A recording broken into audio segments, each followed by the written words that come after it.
In the heart of the medieval Islamic world, a story unfolded unlike any other in history.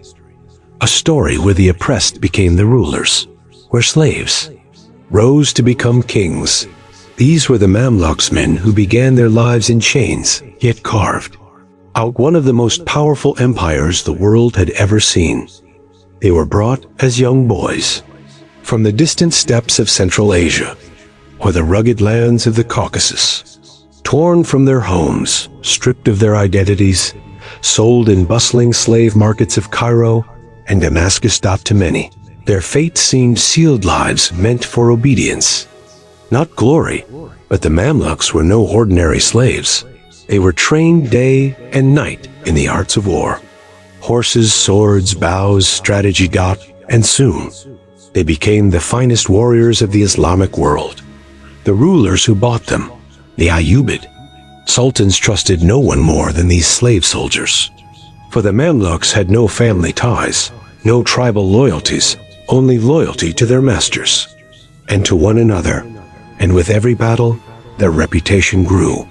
Fearless in war, disciplined in command, the Mamluks began to realize their true strength. Then came the year 1250. The Ayyubid dynasty crumbled, and in the chaos, the Mamluks seized their chance. No longer slaves, they crowned their own sultan. The world stood in shock. How could slaves rule? But the Mamluks did not just rule. They defended. In 1260, a storm was approaching the Mongols, the most feared warriors on earth, who had crushed city after city. The Muslim world trembled, believing all was lost. And yet it was the Mamluks who stood in their path. At the Battle of Ain Jalut, they clashed with the Mongols in a thunder of hooves and steel. And against all odds, the Mamluks triumphed. For the first time, the Mongol advance was stopped. From that moment, the Mamluks were not just rulers, they were saviors. They built a powerful sultanate that stretched across Egypt, Syria, and beyond. Cairo flourished as a center of culture, trade, and learning.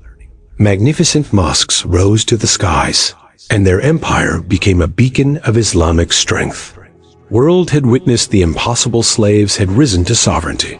And for centuries, the Mamluks would rule with iron discipline and unshakable pride. Their story is not just of power, it is of resilience. Of men torn from their homelands, yet refusing to be broken. Of warriors who turned chains into crowns. The rise of the Mamluks remains a timeless reminder that sometimes history is written not by kings, but by those who were never meant to rule.